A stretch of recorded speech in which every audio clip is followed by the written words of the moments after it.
Знаете, помимо самой eFootball, мне очень даже нравится ее комьюнити, поскольку все мы с вами постоянно оказываемся в патовой ситуации. Это далеко не та ситуация, в которой оказываются ежегодно фанаты Electronic Arts и их детища, поскольку при наличии Ultimate Team в целом развитой концепции, они постоянно находятся при контенте, им постоянно есть что обсудить, тогда как нам приходится обсуждать какие-то огрызки контента, которые и не факт, что вообще появятся. А поэтому фанаты нередко сами выдумывают какие-то новости, которые мы все с вами обсуждаем, которые потом с вами опровергаем и в редких случаях даже удивляемся, а почему этого не произошло в игре. И сегодняшняя новость, которую мне хочется обсудить, она, как мне кажется, из того же разряда, когда предпосылок для нее не сказать, что прям много, если не вообще есть. С другой стороны, аналогично можно сказать про любую другую новость, которую мы с вами обсуждаем, если это не напрямую касается контента, который либо появился, либо появится в ближайшие дни в самой игре. А именно, в чем же суть? В честь 30-летия, по мнению некоторых авторов, Konami планирует разделить eFootball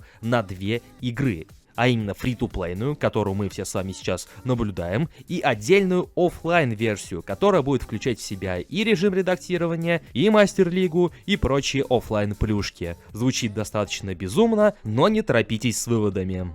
К слову, если вам необходимо пополнить ваш баланс монеточек в eFootball Mobile или в любой другой мобильной игре, то вам на PlayRock, ведь на их сайте собраны одни из самых выгоднейших предложений на рынке, а также вы всегда можете предложить свои товары и услуги. А если вы обладатель такой платформы, как ПК, и играете в Steam, и вам необходимо пополнить его баланс, то это также можно сделать на PlayRock с наименьшей комиссией на рынке. Приобрести монеты и все остальное на их сайте вы можете в пару кликов, и что самое главное, безопасно.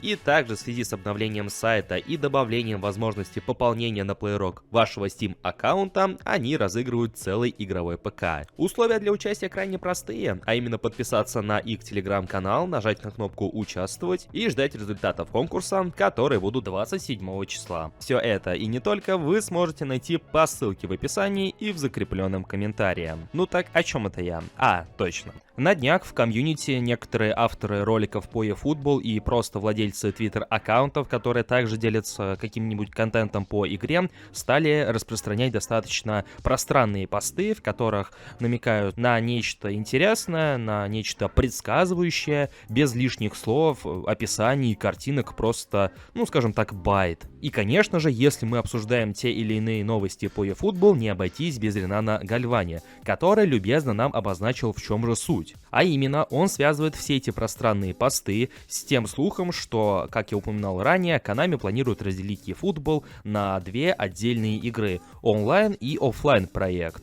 По сути, онлайн-игра остается такой же, как и сейчас, с Dream Team, с нашими карточками, ничего не меняется. Возможно, появится что-нибудь новенькое, но в целом игра вот как была, она так должна и остаться. И вместе с этим, исходя из этих слухов, должна появиться отдельная оффлайн-версия, которая будет платной и вовсе получит название eFootball PES 2026. Честно, вот все это проговаривая вслух, я до сих пор не уверен. Может быть, я ударился головой, и сейчас 1 апреля, и я пытаюсь это все на полном серьезе подать, но так получается. Подкрепляется это все тем фактом, что наш небезызвестный мейкер Durandil PES, который постоянно исследует файлы игры после всяких обновлений eFootball, заметил такую интересную особенность, что как раз таки после обновления до версии 4.5.0 некоторые игровые файлы получили приписку нижнее подчеркивание 2, то есть это как будто бы, знаете, разделение некоторых файлов на различные версии. То есть вот у нас есть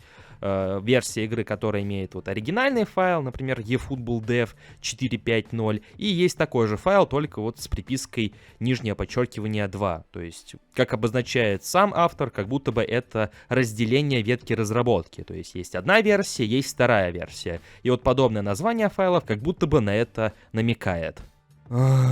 Чем дальше мы углубляемся в суть этого вопроса, тем страннее все это становится. Но, с другой стороны, если это все окажется правдой, или представить в теории, что это могло бы оказаться правдой, но, согласитесь, звучит, в принципе-то, неплохо, отметая всю вот эту сказочность. У нас была бы игра для тех, кто любит онлайн-составляющую, кто уже собрал свои составы, и у нас есть отдельный проект для тех, кто любит оффлайн-игру, чтобы лишний раз не мучиться с 21-й пеской, не устанавливать дополнительные патчи на нее, и мне хочется обратиться к самому себе из прошлого, а именно 4-летней давности, когда первые слухи о eFootball только-только начали появляться. В общем-то, все, точно так же, как и я, ставили под сомнение, что Konami внезапно переведет модель своей игры с платной основы на фри-то-плейную, и тогда я высказывал предположение, что Konami в теории могли бы разделить две игры, привнести новую фри-то-плейную модель и оставить предыдущую песовскую платную модель. Однако, к моему сожалению, подобные предположения вообще не оказались верны. Однако, спустя 4 года мы вполне себе можем их увидеть. Так сказать, в виде своеобразного сюрприза на 30-летие серии Pro Evolution Soccer. Ваше же мнение по всему этому услышанному буду ждать в комментариях под этим роликом. В процентном соотношении, как вы думаете, насколько сильно я и все комьюнити успело сойти с ума с такими новостями?